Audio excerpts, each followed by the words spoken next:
श्री वृंदावन बिहारी लाल की जय। जय जय श्री राम। श्रीमते रामचंद्राय नमः। ओम नमः परमहंसा स्वादित चरण कमल चिन्मकरंदाय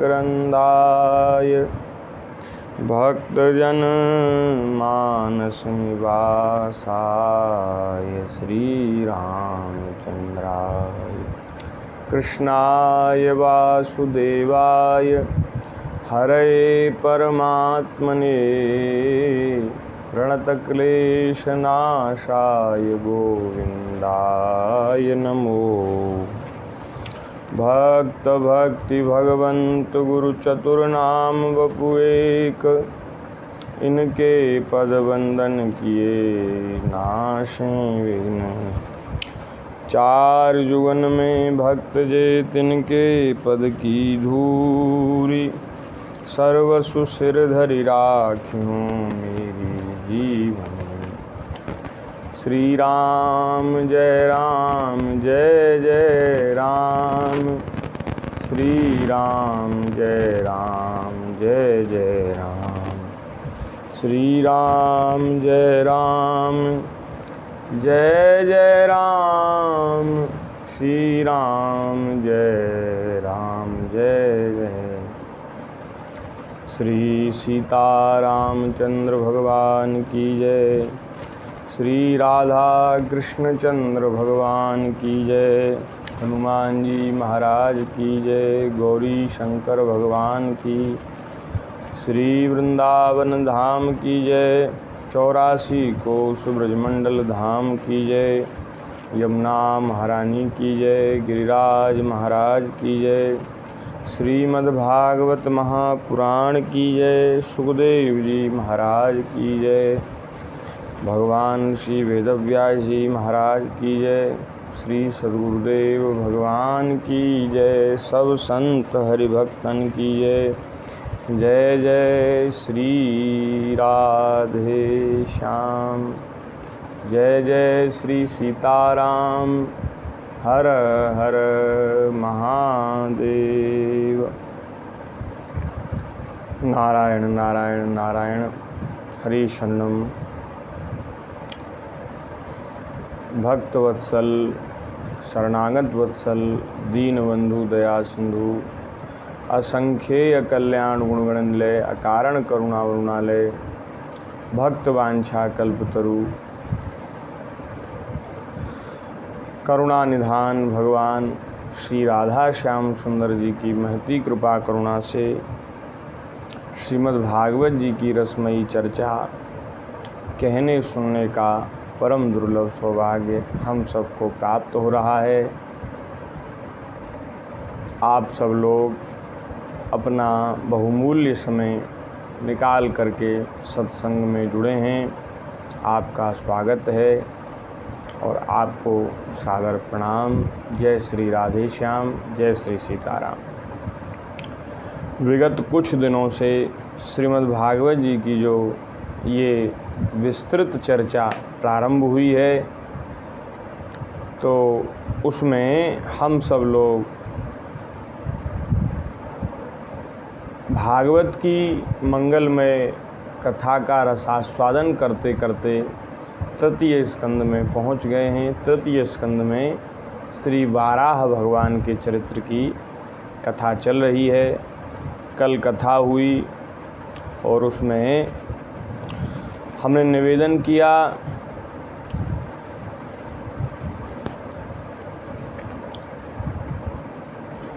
वाराह भगवान के चरित्र में जब हिरण्याक्ष से युद्ध की बात आई तो श्री विदुर जी ने मैत्रेय जी से पूछा कि महाराज ये हिरण्याक्ष कौन था, इसने क्यों भगवान के साथ युद्ध किया, ये प्रश्न किया।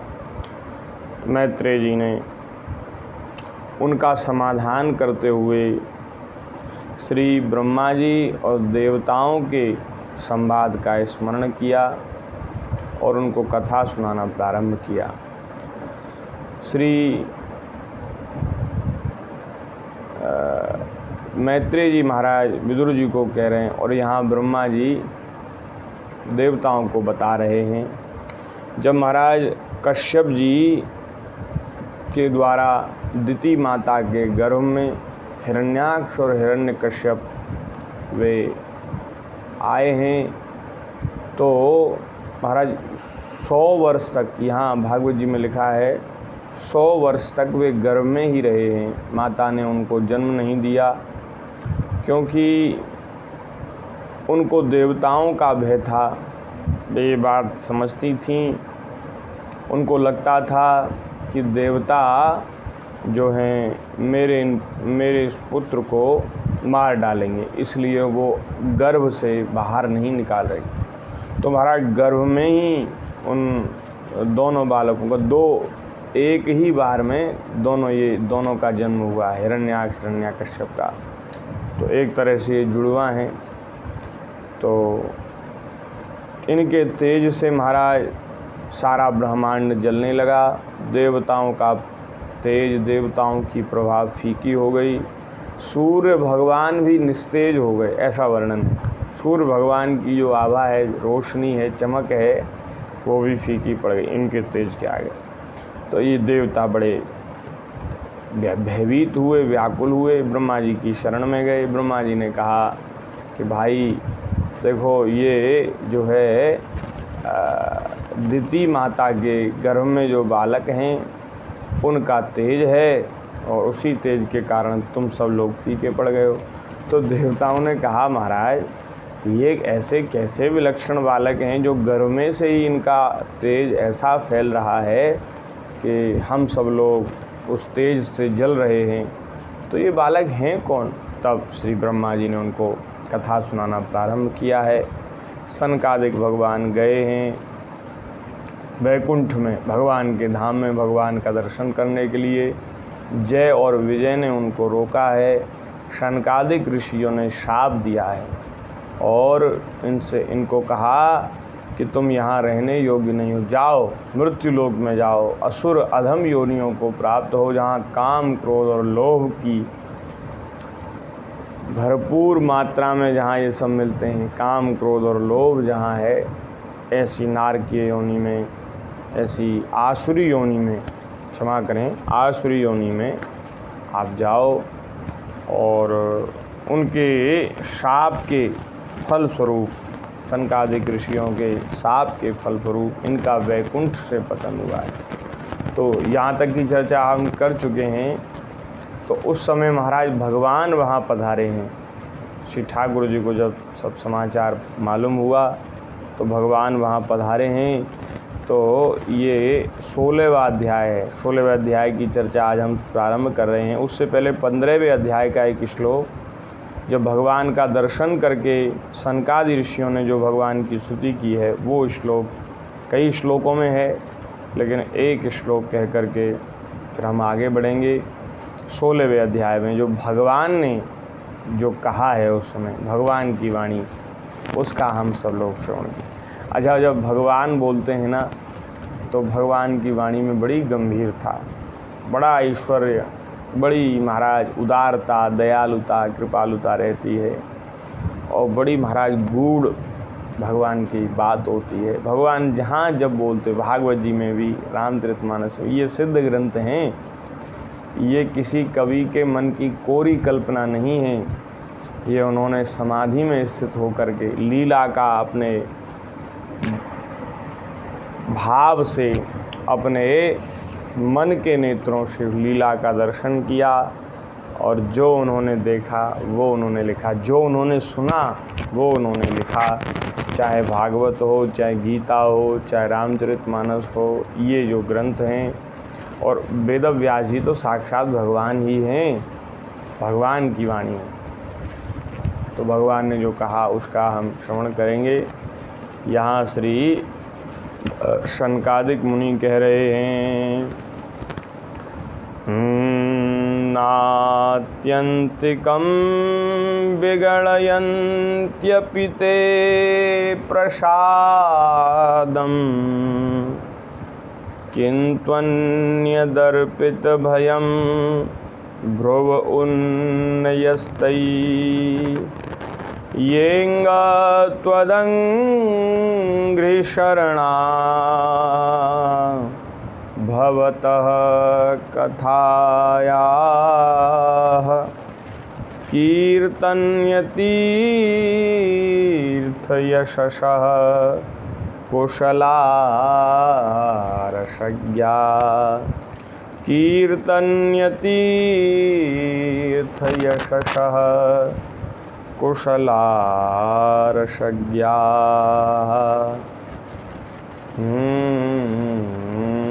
सनकादिक भगवान कह रहे हैं कि हे नाथ, आपका जो सुयश है, आपकी जो कीर्ति है, वो आत्यंतिक दुखों का आत्यंतिक नाश करने वाली है और अत्यंत कीर्तनीय है। आपके चरणों की शरण में रहने वाले जो महान भाग्यशाली जन आपकी कथाओं के रसिक हैं, वे आपके प्रसाद से, आपकी कृपा से महाराज मोक्ष पद को भी कुछ अधिक नहीं गिनते, मोक्ष को भी महाराज कुछ विशेष नहीं मानते। भगवान जब जिसके ऊपर कृपा करते उसको महाराज मुक्त कर दें। भगवान का नाम ही मुकुंद है। लेकिन भगवान के जो प्रेमी भक्त हैं, कथा कीर्तन में जिनकी प्रीति है, वे मुक्ति नहीं चाहते, मोक्ष को कुछ नहीं मानते। अब महाराज जब मोक्ष की भी उनके हृदय में स्पृहा नहीं होती, इच्छा नहीं होती, तो वे महाराज संसार के और स्वर्गादि लोकों के विषयों में तो उनकी एक अंश भी उनकी रुचि नहीं रहती। उनके लिए तो वे बिल्कुल भी इच्छा नहीं करते।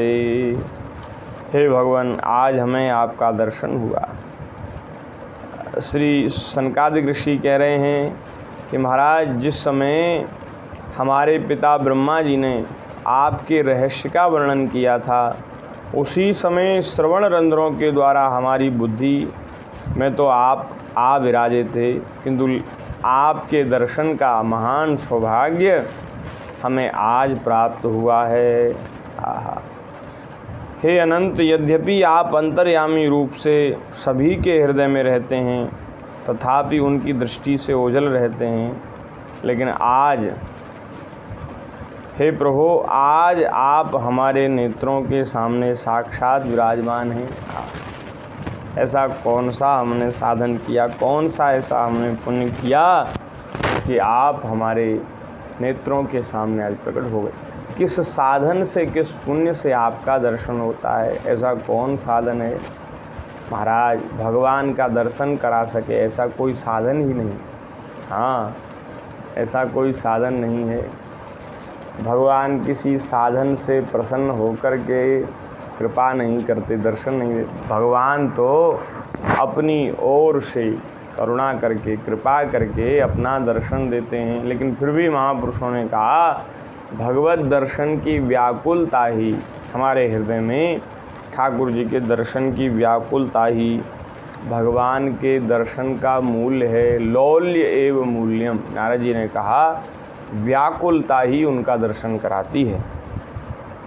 तो इस प्रकार से श्री सनकादिक ऋषियों ने कहा और कहा है, महाराज निवेदन किया है कि बोले हमसे अपराध हो गया है, हमने आपके इन सेवकों को श्राप दे दिया है, तो उस अपराध के कारण भले ही हमें नरक जाना पड़े, कोई चिंता नहीं महाराज, लेकिन आप ऐसी कृपा कीजिएगा। कामं भवः स्वव्रजिनेर्निरयेषु नस्ता चेतोलिवध्यदिनुते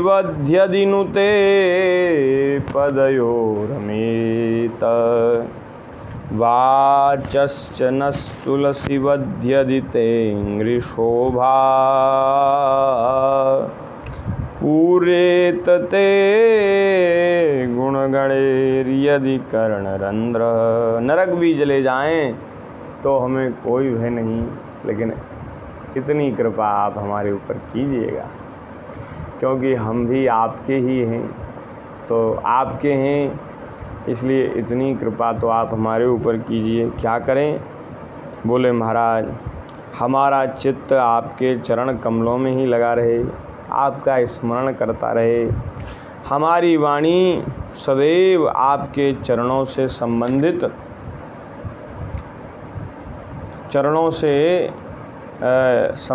रहे। जैसे तुलसी महारानी आपके चरणों में सुशोभित होती, ऐसे ही हमारी वाणी आपके चरणों का प्रताप, आपके गुण, आपका नाम उसमें लगी रहे, चरणों का प्रताप गाती रहे। हमारे कान आपकी सुयश सुधा से परिपूर्ण रहें, फिर कोई वह नहीं, हमें कहीं डाल दीजिए। वाह! भगवान के जो भक्त हैं न वे स्वर्ग की इच्छा करते, न नरक से डरते हैं और न मोक्ष की आकांक्षा उनके हृदय में रहती। वे तो बस यही चाहते हैं, यत्र कुत्रापि मम जन्म निज कर्म वश भ्रमत जगजोनि संकट अनेकम तत्र त्वद्भक्ति सज्जन समागम सदा भवतु मे राम विश्राममेकम।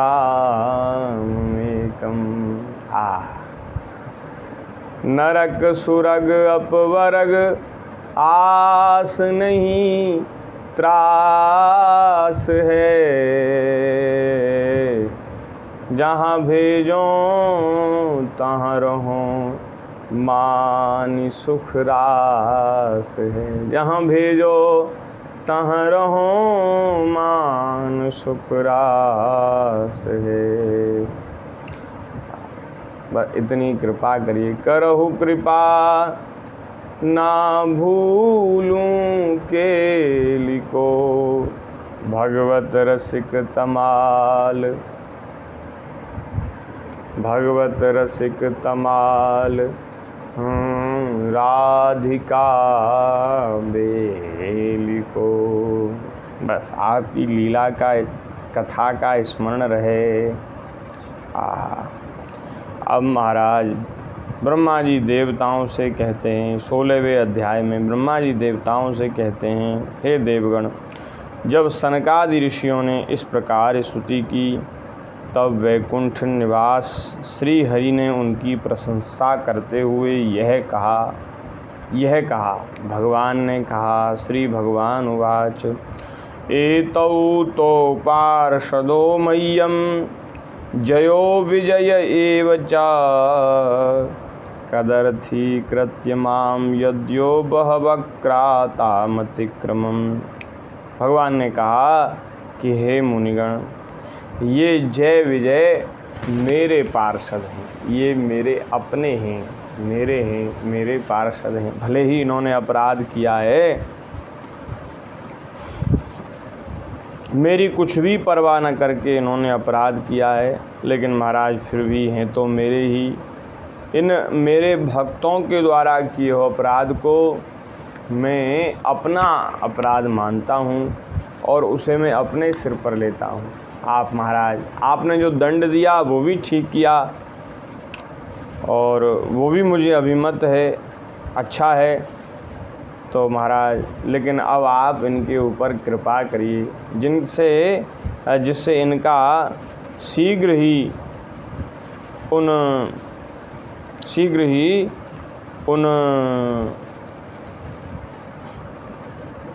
आसुरी योनियों से शीघ्र ही इनका निर्वासन हो जाए और ये शीघ्र मेरे पास आ जाएं।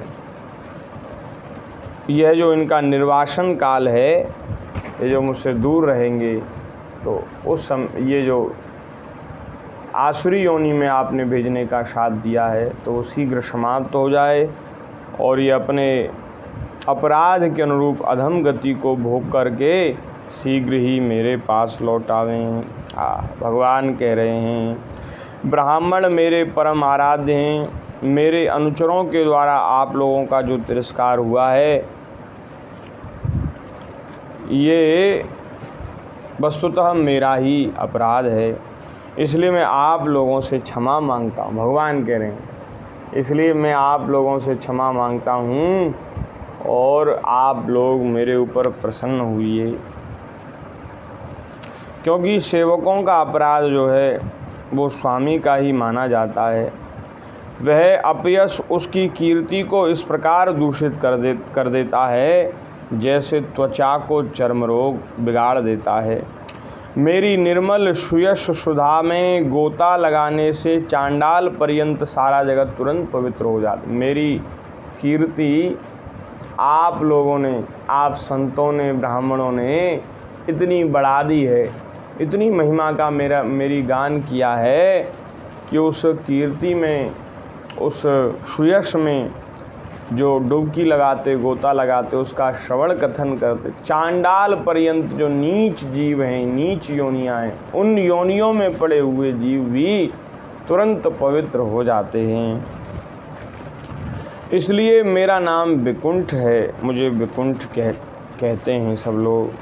किंतु यह पवित्र कीर्ति मुझे आप लोगों से ही प्राप्त हुई है, क्योंकि आप लोग ही मेरी कीर्ति का गान करते हैं, सब लोगों को सुनाते हैं। इसलिए जो कोई आपके विरुद्ध आचरण करेगा, संतों के, ब्राह्मणों के विरुद्ध जो कोई आचरण करेगा, वह चाहे मेरी भुजा ही क्यों न हो, मैं उसे तुरंत काट डालूंगा। अगर मेरी भुजा भी आपके विरोध में खड़ी हो जाए, भक्तों के विरोध में, ब्राह्मणों के विरोध, देखो ब्राह्मणों के जो लक्षण हैं वे सब संतों से मिलते जुलते हैं। सब जो संतों के लक्षण वही ब्राह्मणों के।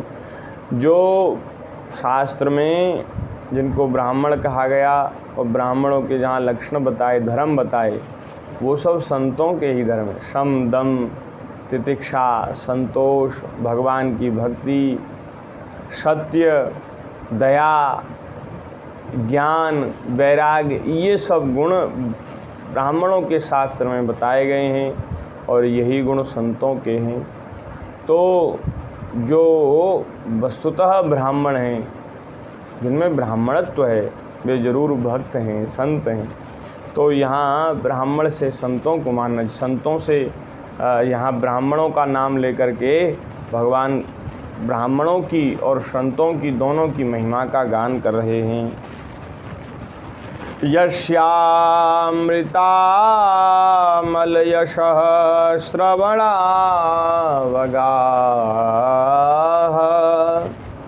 सद्यः पुनाति जगदा स्वपचाद्विकुण्ठः सोऽहं भवद्भय उपलब्धसुतीर्थकीर्तिं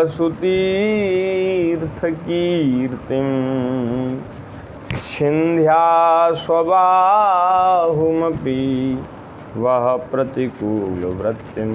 मेरा कोई निज जन अपना भी यदि संतों का विरोध करे तो महाराज मैं उसका भी त्याग कर दूंगा, अपनी भुजा को भी अपने से अलग कर लूँगा। जय हो भक्त वत्सल भगवान, हे दीन बंधु, हे दया सिंधु। भक्तों से ठाकुर जी कितना प्यार करते, प्रेम करते हैं। आहा, भक्तों के समर्थन में ठाकुर जी खड़े हैं और जो भक्तों के विरोधी हैं, आहा, बोले वो मेरे विरोधी हैं। भगवान कह रहे वो मेरे विरोधी हैं। भक्तों का जो विरोध है, भक्तों के साथ जो अनुचित व्यवहार करते हैं, वो महाराज मेरे बैरी हैं, विरोधी हैं। शत्रुता करते हैं, वो मेरे शत्रु हैं। आप लोगों की सेवा, श्री ठाकुर जी कह रहे हैं, आप लोगों की सेवा करने से, क्योंकि भगवान बड़े ब्राह्मण्य हैं, ब्राह्मणों के भक्त हैं ठाकुर जी हमारे यहाँ। देखो चारों वर्ण भगवान ने ही बनाए हैं और भगवान के ही अंश से हम सब लोग प्रकट हुए जीव हैं, तो भगवान के अंश हैं। भगवान ने चारों वर्ण बनाए हैं, लेकिन ठाकुर जी ब्राह्मणों का बड़ा आदर करते हैं। स्वयं भगवान भी, विधाता जिन्होंने सृष्टि को बनाया, वे भगवान भी ब्राह्मण्य हैं, ब्राह्मणों में श्रद्धा रखते हैं। तो ऐसा कौन संसार में बुद्धिमान पुरुष होगा जो ब्राह्मणों का तिरस्कार करे, ब्राह्मणों में सद्भाव न रखे। स्वयं भगवान ब्राह्मणों की सेवा करते, सत्कार करते। जो देखो जितने भी भगवान के अपराध हैं, भगवान के अवतार हैं, क्षमा करें, जितने भी भगवान के अवतार हैं, उन अवतारों में भगवान अवतार लेकर के ऐसी लीला करते हैं कि वहाँ वे ब्राह्मणों की सेवा, गाय की सेवा और संतों की सेवा सुरक्षा और देवताओं का कार्य बना, देवताओं की सेवा करते हैं। तो विप्रधेनु सुर संत हित लीन मनुज अवतार, ये जो कारण हैं भगवान ब्राह्मणों के लिए, गाय के लिए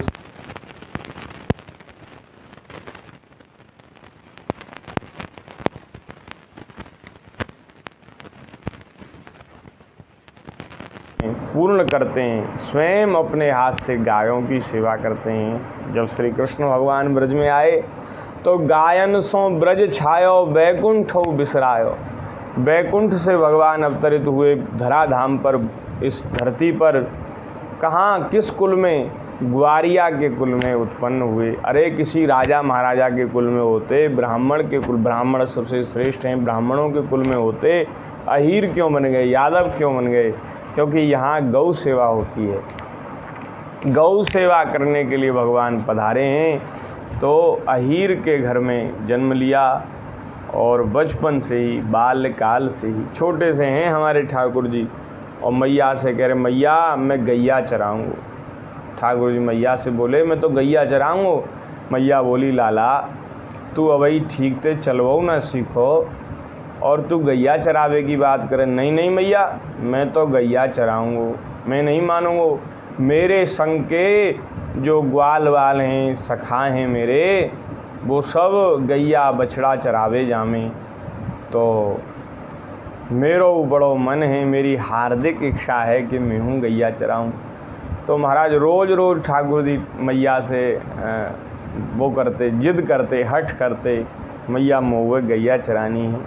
तो मैया बोली, लाला ऐसे ना चरा में, हम देखो अच्छो मुहूर्त होएगो तो अच्छे मुहूर्त को शोधन करके, गौ पूजन करके और तो को ग्वारिया के भेष में सजाए के, तेरो पूजन करके, तब अच्छे मुहूर्त में तू गैया चरावे जइयो, जाते तू बड़ो श्रेष्ठ ग्वारिया बने, तेरे घर में गायन की वृद्धि हो, तू बहुत अच्छा ग्वारिया बने। तो ठाकुर जी को रोज़ कहती कि अभी बेटा मुहूर्त आवेगो, लाला मुहूर्त आवेगो। तो रोज़ रोज़ ठाकुर जी कहते कि मैया वो मुहूर्त कब आवेगो जब मैं गैया चरावे जाऊँगा। तो एक दिन मैया ने बड़े खींच करके, परेशान है कि कह रही, जा अपने बाबा से पूछ ले मुहूर्त कब है। तो ठाकुर जी दौड़े दौड़े गए बाबा के नंद बाबा के पास। बाबा ते कही, बाबा मैं गैया चरावे जाऊँगा। तो बाबा बोले, लाला भाई तू छोटो है, तेरे जैसे जो बालक हैं वे गैया ना चरा में, वे बछड़ा बछिया चराम, तू बछड़ा चरावे जाए करियो। तो हाँ बोले, बाबा मैं बछड़ा चरावे जाऊँगा। तो बाबा बोले कि अच्छा मुहूर्त आवेगो तो तू जइयो। तो महाराज बाबा ने मुहूर्त शोधन करवायो और गोपाष्टमी के दिन ठाकुर जी 4-5 साल के, 6 साल के रहे होंगे, क्योंकि ब्रज में भगवान रहे तो पूरे ब्रज में, वृंदावन में, गोकुल में तो 11 साल तक रहे। तो 11 साल से पहले ही ठाकुर जी ने खूब गौचारण ब्रज में किया। तो 5-6 साल की आयु से ही भगवान ने गौचारण, गिरिराज जी को धारण किया, वो लीला बाद की है। चीरहरण किया, वो लीला बाद की है। रास लीला की कथा बाद की है। गोवर्धन धारण की बात। तो भगवान की जो लीलाएं हैं, और वे अघासुर बकासुर, ये सब लीलाएं तभी की हैं जब भगवान गैया चराने बछड़ा चराने जाते, गैया चराने। और जो ब्रह्मा जी को जो वन में मोह हुआ, वो भी बछड़ा चराने की समय की घटना है, लीला है। तो भगवान 5-6 वर्ष की आयु में ही गैया, क्योंकि ठाकुर जी गायों की सेवा के लिए ही तो ब्रज में आए हैं, तो वो अपना अवतार का कार्य करना है, तो गायों की सेवा के लिए भगवान आते हैं। और ब्राह्मणों की सेवा, ब्राह्मणों का सत्कार, ब्राह्मणों की महिमा बढ़ाने के लिए भगवान ब्रज में भगवान अवतार लेते हैं, पृथ्वी पर आते हैं। और भगवान यहाँ कह रहे हैं कि हे ब्राह्मणों, हे मुनियों, आप लोगों की सेवा करने से ही मेरी चरणरज की ऐसी महिमा हो गई है, ऐसी पवित्रता प्राप्त हुई है कि वह सारे पापों को तत्काल नष्ट कर देती है। मेरी जो चरण रज इतनी पवित्र है उसका कारण है मैंने आपकी सेवा करी है, ब्राह्मणों की सेवा। और मुझे ऐसा सुंदर स्वभाव मिला है कि मेरे उदासीन रहने पर भी लक्ष्मी जी मुझे एक क्षण के लिए भी नहीं छोड़ती। यद्यपि और दूसरे देवता, ब्रह्मादि देवता, उनके कृपा कटाक्ष की प्राप्ति के लिए तमाम नियम करते, व्रतों का पालन करते हैं, लेकिन वे लक्ष्मी मेरा आश्रय एक क्षण के लिए भी नहीं छोड़ती। जबकि मैं उदासीन हूँ, मैं लक्ष्मी को नहीं चाहता, लेकिन फिर भी लक्ष्मी जी क्यों? क्योंकि मेरे स्वभाव पर मुग्ध हो गई हैं लक्ष्मी, इसलिए मुझे नहीं छोड़ती। और आगे का जो श्लोक है बड़ा सुंदर है। भगवान कह रहे हैं, जो अपने संपूर्ण कर्म फल मुझे अर्पण करके सदा संतुष्ट रहते हैं, ऐसे जो ब्राह्मण हैं, जो कभी अपने सत्कर्मों का कुछ फल नहीं चाहते, सब कुछ मेरे ही अर्पण कर देते हैं, ऐसे जो भक्त हैं, संत हैं, ब्राह्मण हैं, जो सदैव संतुष्ट रहते हैं, किसी से कुछ नहीं चाहते, वे निष्काम ब्राह्मण ग्रास ग्रास पर तृप्त होते हुए घी से डूबे हुए तरह तरह के पकवानों का जब भोजन करते हैं, तो एक एक ग्रास जब मुख में डालते हैं, तो उस समय मैं जैसा तृप्त होता हूँ, संतुष्ट होता, ब्राह्मणों के मुख में जब वो सुंदर महाराज दिव्य पवित्र व्यंजन घी से, गौ माता के, भारतीय देशी गौ माता के घी से तर हुए व्यंजन, मालपुआ और महाराज हलवा हैं, और महाराज कचौड़ी, पूड़ी, रसगुल्ला, रसमलाई, ये सब व्यंजन जब महाराज ब्राह्मणों के मुख में जाते हैं, ब्राह्मणों के मुख में भोग लगा करके मैं इतना तृप्त होता, संतुष्ट होता हूँ कि वैसा मैं यज्ञ में अग्नि रूप मुख से यजमान की दी हुई आहुतियों को ग्रहण करके नहीं होता। भगवान के दो मुख हैं, एक ब्राह्मण एक अग्नि। ब्राह्मण भी भगवान के मुख से प्रकट हुए हैं, ब्राह्मणोस्य मुखमासी, और अग्नि भी भगवान की जिव्या हैं, भगवान का मुख हैं। तो जैसा अग्नि में जब हम हवन करते हैं तो भगवान के मुख में ही हवन किया माना जाता है, लेकिन भगवान कह रहे अग्नि में आहुति देने पर मैं उतना प्रसन्न नहीं होता जितना ब्राह्मणों के मुख में सुंदर सुंदर व्यंजनों की आहुति देने से मैं प्रसन्न होता हूँ। आहा, इसलिए भैया ब्राह्मणों को खूब प्रेम से जिवाना चाहिए, अच्छी अच्छी वस्तु व्यंजन ब्राह्मणों को प्रसन्न करके और खूब उनको बढ़िया सुंदर भोजन कराना चाहिए। भगवान बड़े राजी होते हैं। बोलिए भक्त वत्सल भगवान की जय। आगे कह रहे हैं, योग माया का अखंड और असीम ऐश्वर्य मेरे अधीन है, तथा मेरी चरणोदक रूपिणी गंगा जी चंद्रमा को मस्तक पर धारण करने वाले भगवान शंकर के सहित समस्त लोकों को पवित्र करती है। ऐसा परम पवित्र एवं परमेश्वर होकर भी मैं जिनकी पवित्र चरण रज को अपने मुकुट पर, अपने मस्तक पर धारण करता हूँ, उन ब्राह्मणों के कर्म को कौन नहीं सहन करेगा? उन ब्राह्मणों के कर्म को कौन नहीं सहन करेगा? वे ब्राह्मण कभी क्रोध भी करें तो भी महाराज उन ब्राह्मणों के क्रोध को सहन कर लेना चाहिए। ब्राह्मण कुछ भी करें उस पर महाराज प्रतिकार नहीं करना चाहिए। भगवान कह रहे हैं कोई ब्राह्मण जब क्रोधित हो जाएं और वे गाली भी देने लग जाएं, कटु भाषण करें, तो भी उनमें मेरी भावना करके प्रसन्न चित्त से और अमृत भरी मुस्कान से उनका आदर करना चाहिए।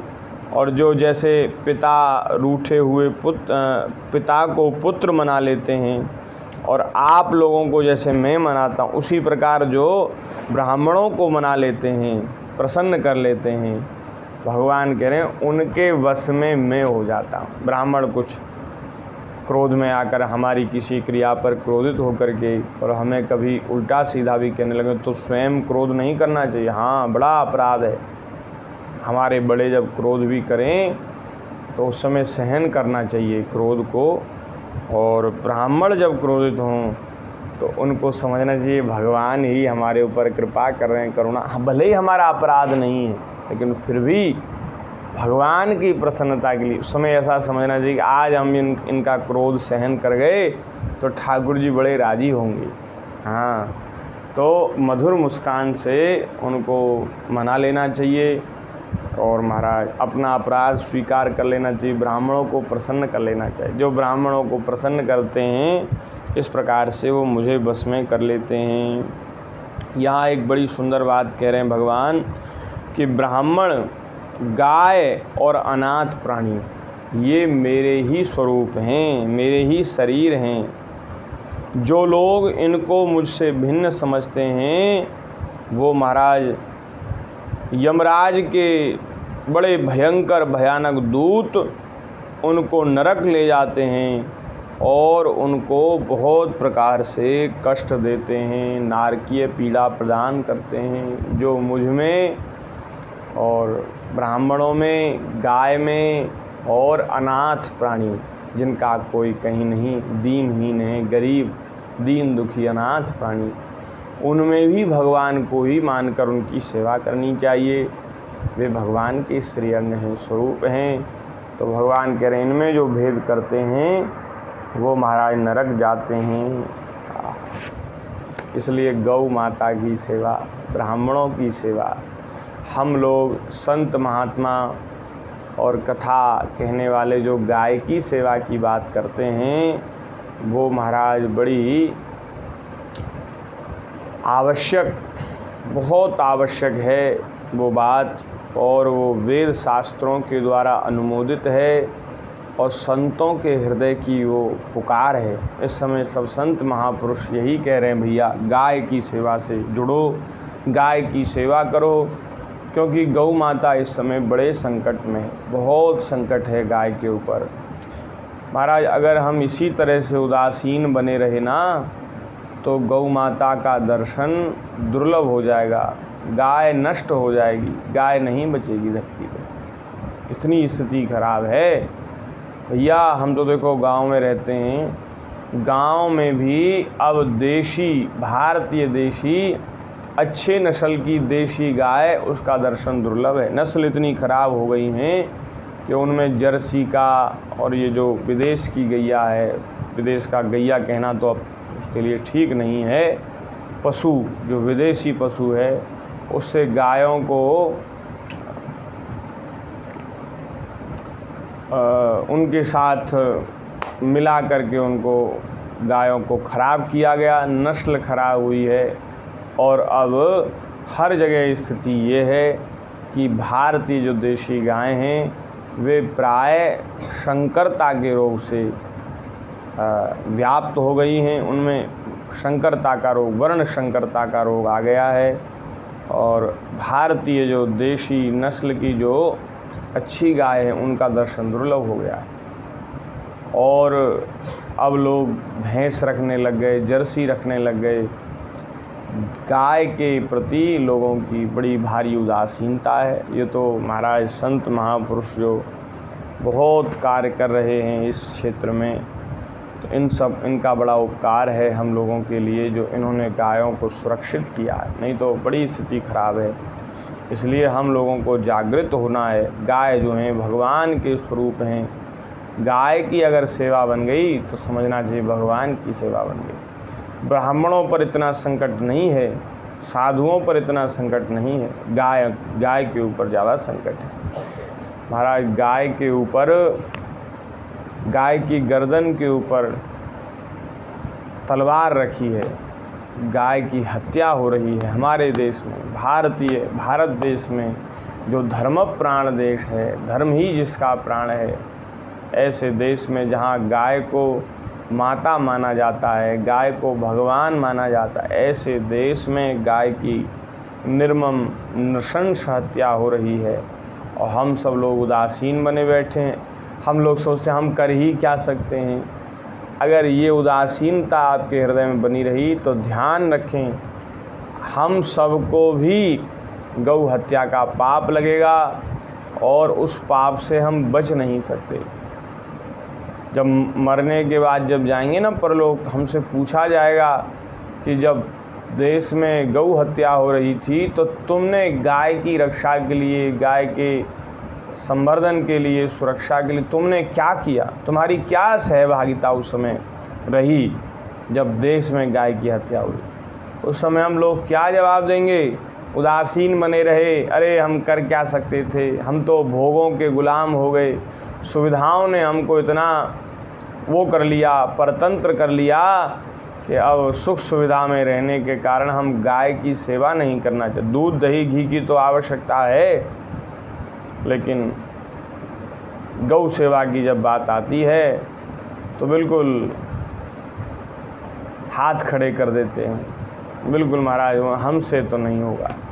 ये जो उदासीनता है ये हमको ले डूबेगी। तो इसलिए गौ माता की रक्षा के लिए, सुरक्षा के लिए हम सबको आगे आना है और अपने धर्म का, कर्तव्य का पालन हम सबको करना है। गाय की रक्षा में अपना पूर्ण सहयोग, पूर्ण समर्थन हम लोगों को करना है। बोलिए भक्तवत्सल भगवान की जय। तो गाय, ब्राह्मण, अनाथ प्राणी ये मेरे ही शरीर हैं, भगवान कह रहे हैं।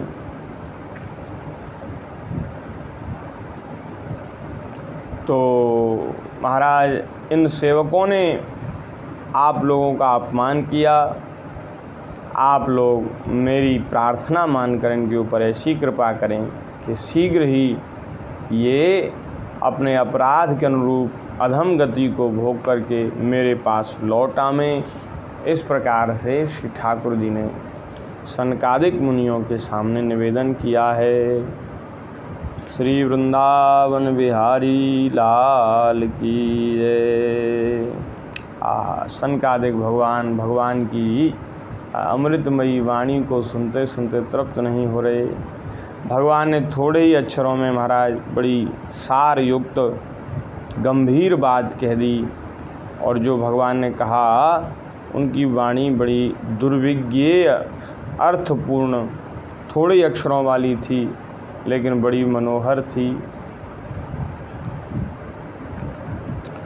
भगवान की सद्भुत उदारता को देख करके सनकादिक मुनि आनंदित हुए और उनका अंग अंग पुलकित हो गया। फिर योग माया के प्रभाव से अपने परम ऐश्वर्य का प्रभाव प्रकट करने वाले प्रभु से वे हाथ जोड़ करके कहने लगे कि हे प्रभु, आप सर्वेश्वर होकर के भी जो कह रहे हैं कि आपने मुझ पर बड़ा अनुग्रह किया, सो इससे आपका क्या अभिप्राय है, ये हम समझ नहीं पाते। हम लोग आपके ऊपर क्या अनुग्रह करेंगे, क्या कृपा करेंगे? ब्रह्मादि शंकर आदि देवताओं के आप पूज्य हैं। हे प्रभु, आप ब्राह्मणों के परम हितकारी हैं। इससे लोक शिक्षा के लिए आप भले ही ऐसा माने कि ब्राह्मण तो मेरे आराध्य हैं, वस्तुतः ब्राह्मण तथा देवताओं को के भी देवता, ब्रह्मादि के भी आप ही आत्मा और आराध्य हैं। ब्राह्मण भी आपकी आराधना करते हैं। महाराज, ब्राह्मण और देवताओं के जो देवता हैं वो ब्रह्मादि भी आपके आत्मा, आप ही उनके आत्मा हैं, उनके भी आप आराध्य हैं। सनातन धर्म आपसे उत्पन्न हुआ है, आपके अवतारों द्वारा ही समय समय पर उसकी रक्षा होती है, यह शास्त्रों का मत है। आपकी कृपा से निवृत्ति परायण योगी जन सहज में ही मृत्यु रूप संसार सागर को पार हो जाते, फिर भला दूसरा कोई आप पर क्या कृपा कर सकता है। आहा, बोलिए भक्तवत्सल भगवान की जय। यह ब्राह्मण कुल आपके द्वारा रक्षणीय है। यदि साक्षात धर्मरूप होकर भी आप सुमधुर वाणी और पूजनादि के द्वारा इस उत्तम कुल की रक्षा न करें तो आपका निश्चित किया हुआ कल्याण मार्ग ही नष्ट हो जाए। यदि ब्राह्मण नष्ट हो गया तो भैया फिर समझ लो कल्याण का मार्ग ही बंद हो जाएगा, नष्ट हो जाएगा। क्योंकि लोक तो श्रेष्ठ पुरुषों के आचरण को ही प्रमाण रूप से ग्रहण करता है। जब महाराज साधुता का आचरण संसार में नहीं होगा तो केवल लिखी लिखाई बातों से, सुनी सुनाई बातों से लोगों के जीवन में उसका प्रभाव नहीं होगा। तो साधुता जो है केवल वाणी का विषय नहीं है, ये इसको आचरण करके दिखाना पड़ता है। साधु संतों का जो आचरण है, जो वे जीवन में जैसी उनकी रहनी है, उसको देख कर के सब लोग सीखते हैं और उसका पालन करते हैं। महाराज ये ब्राह्मण नहीं रहे, साधु नहीं रहे तो कैसे उसका आचरण करके कौन दिखाएगा। इसलिए आपको महाराज ब्राह्मण कुल की रक्षा हम निवेदन करें। देखो इसको कोई अन्यथा न लेवे। अच्छे जो संत महात्मा ज़्यादातर, वैसे तो भगवान के भक्त सभी कुलों में होते हैं, लेकिन ब्राह्मण कुल में ज़्यादा संत भक्त होते हैं। क्योंकि ब्राह्मणों का और संतों का एक ही धर्म है, उनको अलग से कुछ नहीं करना पड़ता। ब्राह्मण अपने धर्म का पालन करें तो साधु ही है, साधुता है उसमें अपने आप आ जाती है, संतत्व आ जाता है। और ब्राह्मणों के लिए तो फिर एक समय के बाद संन्यास की भी विधि है। तो इसलिए ब्राह्मण कुल से ज़्यादातर साधु संत निकलते हैं। अच्छे अच्छे जो महापुरुष हुए वो ब्राह्मण परिवार में उनका जन्म हुआ। वैसे सभी कुलों में, सभी आश्रमों में भगवान के भक्त होते हैं। ऐसी बात नहीं है कि केवल ब्राह्मणों का ही अधिकार भक्ति पर है। भगवान की भक्ति सब कोई कर सकते हैं। पुरुष नपुंसक नारी वा जीव चराचर कोय, सर्वभाव भज कपट तजी मोहि परम प्रिय। भगवान का प्रिय हो जाता है भगवान का भजन करने वाला। तो महाराज सनकादिक भगवान कह रहे हैं कि हे सर्वेश्वर, इन द्वारपालों को आप जैसा उचित समझे वैसा दंड दें, अथवा पुरस्कार रूप में इनकी वृत्ति बढ़ा दें। हम निष्कपट भाव से आपके ही उससे इच्छा से हम सहमत हैं, अथवा हमने आपके निरपराध अनुचरों को शाप दिया, इसके लिए हम ही को आप उचित दंड दें, हमें वह भी स्वीकार है। हम न तो दंड देना चाहते, न शाप देना चाहते, न वरदान देना चाहते। अब आप जैसा जो करना चाहें सो करें। आप महाराज आपका आप जाने, आपका काम जाने। भगवान ने कहा, हे मुनिगण, आपने इन्हें जो शाप दिया है सच मानिए वह मेरी ही प्रेरणा से हुआ है। ठाकुर जी ने कहा मेरी ही इच्छा है। अब ये शीघ्र ही दैत्य योनि को प्राप्त होंगे और वहाँ महाराज सुदृढ़ योग संपन्न होकर, क्योंकि मुझसे विरोध करेंगे, वैर करेंगे तो इनकी चित्तवृत्ति मुझ में लग जाएगी और इनका उद्धार करने के लिए स्वयं में ही 3 अवतार ये लेंगे, तो 3 अवतार ही मैं लेकर के जाऊंगा और फिर मुझे आकर के मेरी प्राप्ति कर लेंगे, मेरे पास लौट आएंगे। इस प्रकार भगवान ने कहा। जब भगवान ने कहा कि मेरी इच्छा से हुआ है, तो हमने कल निवेदन किया था एक भजन, जब उन्होंने जय विजय ने सुना कि हमारे प्रभु चाहते हैं कि हम धराधाम पर जाएं, वहाँ कुछ ऐसी लीला करें, ऐसा नाटक करें, तो वे बड़े प्रसन्न हुए हैं कि हमारे प्राणाराध्य, हमारे जीवन सर्वस्व की ऐसी इच्छा है कि हमारा पतन हो। तो प्रभु आपकी इच्छा में हम राजी हैं, प्रसन्न हैं। यदि आप चाहें कि हम इस बैकुंठ से धराधाम पर गिर जाएं, तो महाराज जहाँ भेजो वहीं जाएंगे, जो बना दोगे बन जाएंगे, जहाँ भेजो वहीं जाएंगे। जिस देश में रहें, जिस भेष में रहें, सदा तेरे ही कहलाएंगे, जहाँ भेजो वहीं जाएंगे। इस भाव का हमने कल निवेदन किया था। तो आज की चर्चा हम यहीं इसको विराम दे रहे हैं और आगे फिर भगवान की दया से आगे फिर सत्संग होगा। यहाँ से आगे की चर्चा हम कल करेंगे। अब ये जय विजय जो हैं दोनों हिरण्याक्ष और हिरण्यकश्यप के रूप में इनका जन्म हुआ, अवतार हुआ, और इन्होंने महाराज तपस्या के द्वारा देवताओं को ऐसे वरदान प्राप्त किए कि देवताओं को जीत लिया, और इनका बल इतना बढ़ गया कि इनके सामने कोई ठहरने वाला नहीं था। तो हिरण्याक्ष का वध भगवान ने वाराह रूप से किया और हिरण्यकश्यप का उद्धार भगवान ने नरसिंह होकर के किया। तो इनके महाराज 3 अवतार हुए, 3 जन्म हुए, और हमारे श्री ठाकुर जी को 4 अवतार लेने पड़े इनका कल्याण करने के लिए। तो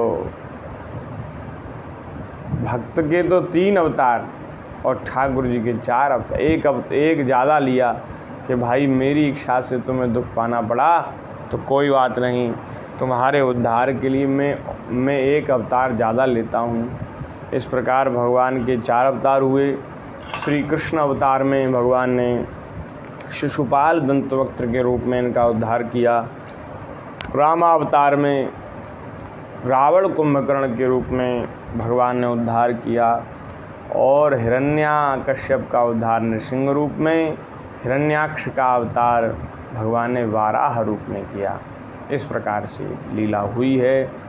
तो आज के सत्संग को इन्हीं शब्दों के साथ यहीं विराम करते हैं, ठाकुर जी के चरणों में समर्पित करते हैं, और आगे फिर भगवान की चर्चा भगवान की दया से यथामति यथा समय हम करेंगे। तब तक के लिए आप सभी हरि भक्तों को सादर प्रणाम। जय सिया राम, जय श्री राधे श्याम। श्री वृंदावन बिहारी लाल की जय। हरि शरणम हरि शरणम हरि शरणम हरि शरणम हरि शरणम हरि शरणम हरि शरणम हरि शरण हरि शरणम हरि शरणम हरि शरणम हरि शरणम हरि शरणम हरि शरणम हरि शरणम हरि शरणम हरि शरणम हरि शरणम। श्री वृंदावन बिहारी लाल की जय। जय जय श्री राधे श्याम।